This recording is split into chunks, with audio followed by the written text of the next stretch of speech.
퀸즈를 대표하는 지역 정치인들이 지난 6월 민주당 뉴욕주 하원 25선구에 지구당 대표에 당선된 박윤용 전 한인권익신장위원회장을 축하했습니다. 내년 6월 뉴욕에서 40년 만에 개최되는 제22회 전미주 한인체육대회를 위한 조직위원회가 오는 11일 공식적으로 출범합니다. 뉴욕주와 뉴욕시에 원숭이 두창 비상사태가 선포된 가운데 퀸즈 지역에도 129명이 감염됐으며 백인 감염자가 가장 많은 것으로 집계됐습니다. 뉴욕주가 온라인 카지노를 허용할 경우 연간 4억 달러 이상의 세수를 거둘 것이라는 분석이 제기됐습니다. 코비드-19이 여전히 유행 중입니다. 일상 활동을 하는 동안 우리 자신을 보호하기 위해 조치를 취할 수 있습니다. 실내에 있거나 몸이 안 좋은 경우 마스크를 착용하십시오. 백신과 부스터 주사를 접종받으십시오. 증상이 있거나 노출된 경우 검사를 받으십시오. 코비드-19에 걸린 경우 치료를 위해 의사 진료를 받으십시오. 뉴욕, 우리는 해낼 수 있습니다. 더 자세한 정보는 nyc.gov/health/coronavirus를 방문하세요. 퍼시픽 시리뱅크에서 PCB뱅크로 새로운 이름, 새로운 모습으로 새로운 변화의 시작이 될 PCB뱅크 제공입니다. 시청자 여러분 안녕하십니까? 8월 3일 수요일 TKC 뉴스데스크 첫 소식입니다. 퀸즈를 대표하는 지역 정치인들이 지난 6월 민주당 뉴욕주 하원 25선구에 지구당 대표에 당선된 박윤용 전 한인권익신장위원회장을 축하하는 자리를 마련했습니다. 박하율 기자가 보도합니다.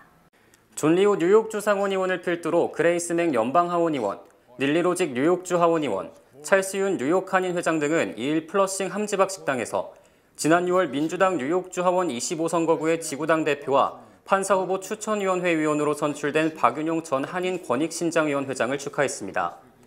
박 대표의 출마를 적극 권유했던 존 리우 주 상원의원은 박 대표는 30년 가까이 커뮤니티를 위해 헌신해온 숨은 일꾼이라며 이제 선출직 정치인으로 커뮤니티 발전을 위해 함께 일하게 돼 기쁘다고 밝혔습니다. John Park became a Democratic district leader. That means he is one of the executive committee members of the Queens Democratic Party. It's a very important position that helps determine which candidates the Democratic Party supports in the future, including people who are running for governor, for mayor, for president, for legislative positions, and for judicial judge positions. And I know that John Park is going to represent the community well. 그레이스 맥 연방하원의원과 닐리 로직 주 하원의원도 박 대표의 당선을 축하했습니다. 맥 의원은 박윤용 대표는 타이틀 없이 20년 넘게 한인사회 정치력 신장을 위해 힘써왔다며 그의 당선을 진심으로 기뻐했습니다. And so as an Asian American local elected official, I'm really grateful for John's leadership for so many years and also encouraging our next generation to get involved and to become leaders as well. There are not many Korean American electeds in our city, state, and government, and so it's really awesome to be able to be here to celebrate with John, and I look forward to continue working with you. Congratulations. He is getting the recognition that he has earned and deserves, and I was very excited and proud to support him as district leader. We are going to be a fantastic team in delivering for the neighborhoods of Flushing and Queensboro Hill, Bayside Hills, Oakland Gardens, and Fresh Meadows. 찰스 윤 뉴욕 한인회장은 오늘은 한인사회 정치력이 한 걸음 더 나아간 날이라며 오랜 시간 커뮤니티를 위해 헌신해온 박 대표가 현실 정치에 참여하게 됐다는 점에서 자랑스럽다고 밝혔습니다.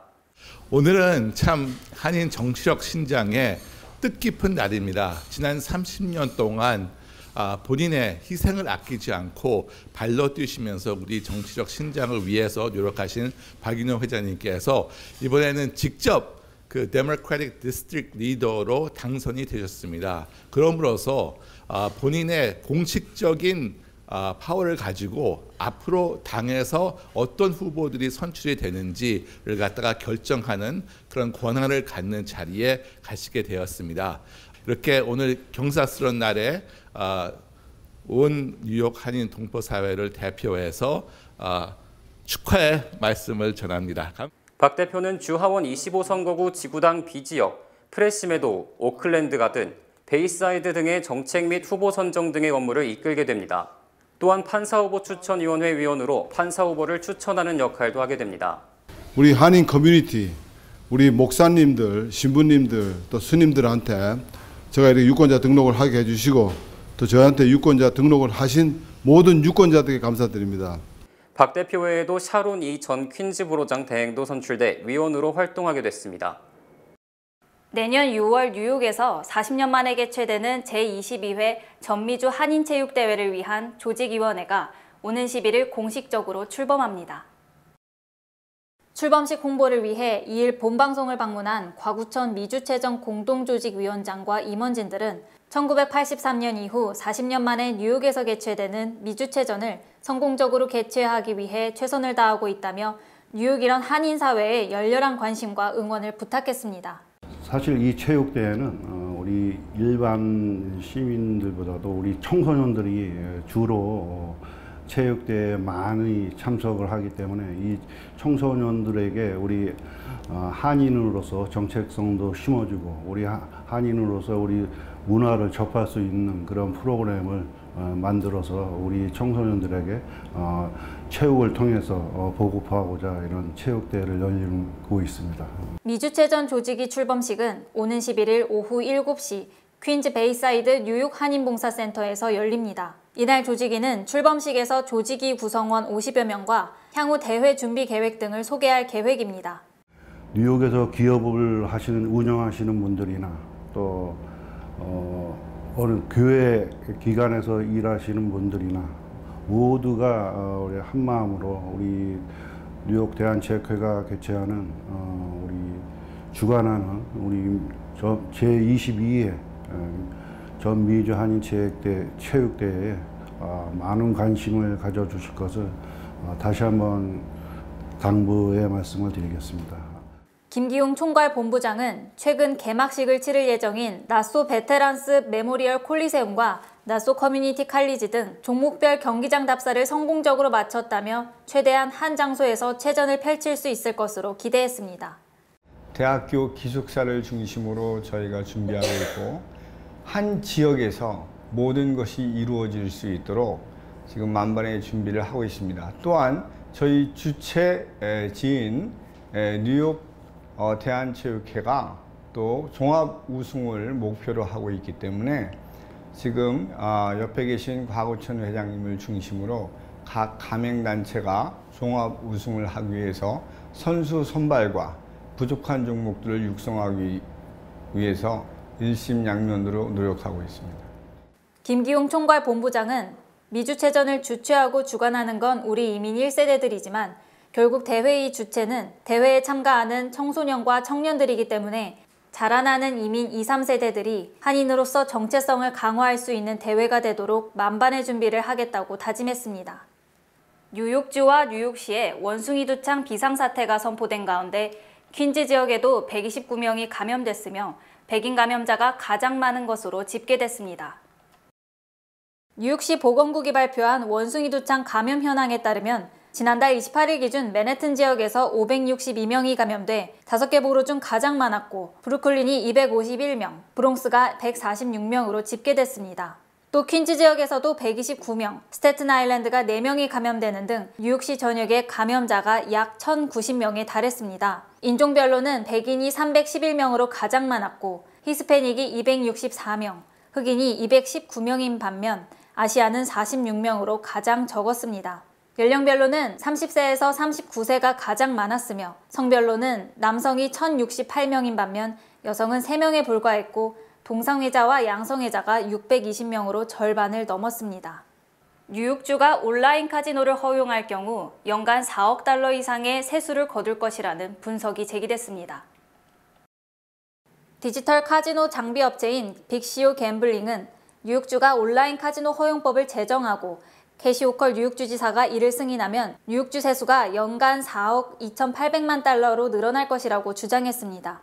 앤드류 쿠오모 전 뉴욕주 지사의 보좌관인 하워드 글레이저가 임원으로 재직 중인 이 회사는 지난 2020년 인구 센서스를 기준으로 18세 이상에게 온라인 카지노가 허용될 경우 전체 매출의 20%를 세금으로 거둘 수 있다고 강조했습니다. 온라인 카지노 허용 법안은 조 아다보 뉴욕주 상원의원과 게리 플렐로우 뉴욕주 하원의원이 지난 2월 각각 상정한 것으로, 이들은 만약 뉴욕주가 이를 허용하지 않으면 엄청난 돈이 타주로 유입되고 일부는 불법 온라인 도박으로 흐를 것이라고 밝혔습니다. 이들 의원들은 우리는 엄청난 세수를 교육 예산에 투입할 수 있고 도박 중독자를 치료하는 데 사용할 수 있다고 강조했습니다. 현재 온라인 카지노를 도입한 주는 커네리컷, 델라웨어, 미시건, 뉴저지, 펜실베니아, 웨스트 버지니아 등 6개 주이며 이들이 지난해 거둬들인 세수는 9억 7천만 달러에 달합니다. 반면 뉴욕주는 올해 중 뉴욕시와 인근 지역에 카지노 3개를 허가하며 이에 따른 세수는 연간 15억 달러에 이를 것으로 전망됩니다. 올해 1분기 의료보험에 가입하지 않은 미국인이 사상 최저를 기록했습니다. 연방보건부는 올해 1분기 미 전체 인구 중 의료보험에 가입하지 않은 비율이 8%에 달하며 이는 지금까지의 최저치인 2016년 9%보다도 1%포인트 낮아진 것이라고 밝혔습니다. 특히 바이든 대통령이 취임한 지난해 초 이후 1년 새 520만 명가량이 의료보험에 새로 가입했으며 이 중 100만 명은 어린이로 조사됐습니다. 이에 대해 바이든 대통령은 병원비를 낼 수 있을까 걱정하거나 렌트비와 처방 전, 약값 중 무엇을 포기할까 고민하는 사람은 없어야 한다며 우리는 오늘 이 원칙에 전례 없이 가까워졌다고 말했습니다. 바이든 대통령은 무보험자가 감소한 것은 자신이 임기 초반부터 추진한 정책인 미국 구조개혁법에 의료보험비 지급, 약값 인하 등이 포함된 덕분이라고 강조했습니다. 바이든 대통령은 취임 후 오바마 케어를 계승한 것은 물론 더욱 발전시킨 덕분이라고 말하며 오바마 전 대통령에게 멋지다고 말하기도 했습니다. 올해 2분기 가계부채가 사상 처음으로 16조 달러를 돌파했습니다. 연준은 올해 2분기 말 기준 가계부채가 사상 처음으로 16조 달러를 돌파해 16조 1,500억 달러를 기록했다고 밝혔습니다. 이 중 주택모기지가 11조 3,900억 달러로 전체 가계부채의 3분의 2에 달했으며 이는 지난 1분기보다 2,070억 달러, 1년 전보다는 9,450억 달러나 급증한 것입니다. 이처럼 모기지 부채가 급증한 것은 주택가격이 20% 정도 상승해 모기지가 늘어난 데다 이자율이 2배로 급증했기 때문으로 풀이됩니다. 또 두 번째로 많은 부채는 학자금 융자로 2분기 1조 6,900억 달러, 세 번째는 자동차 할부 융자로 1조 5천억 달러로 집계됐습니다. 이 같은 부채는 가구당 16만 달러씩 빚을 지고 있는 셈이며 국가부채 30조 6,200억 달러는 가구당 24만 달러에 달하므로 전체적으로 가구당 40만 달러의 빚이 있는 셈입니다. 물가가 천정부지로 치솟으면서 2분기 미국인들의 카드 빚이 20여 년 만에 최대로 늘었습니다. 뉴욕 연방준비은행은 미국인들의 신용카드 부채가 2분기에 8,900억 달러로 지난해 같은 기간보다 무려 13% 늘었으며 이는 1999년 이후 23년 만에 최대의 증가율을 기록한 것이라고 밝혔습니다. 특히 신용카드 부채는 지난 1분기보다 460억 달러, 5.5% 늘어났습니다. 또 2분기에 새로 발급된 신용카드가 무려 2억 3,300만 장으로 2008년 이후 가장 많이 증가한 것으로 집계됐습니다. 하지만 신용카드 연체율이 다소 높아졌지만 코로나19 팬데믹 이전보다는 낮은 수준으로 기록했습니다. 낸시 펠로시 연방 하원의장이 대만을 방문하자 중국의 영공과 해상을 전면 봉쇄하고 대만을 향한 즉각적 보복을 시작했고 조만간 미국에도 맞대응을 개시할 것이라는 우려를 낳고 있습니다. 박하율 기자가 보도합니다.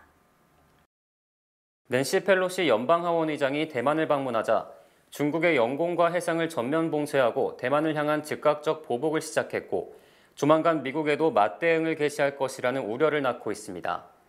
중국군이 대만을 겨냥해 6면 포위 군사훈련을 선언, 펠로시 의장이 대만에 도착한 2일 밤부터 대만 해협에서 군사훈련을 시작함에 따라 대만 영공과 해상이 사실상 전면 봉쇄됐습니다.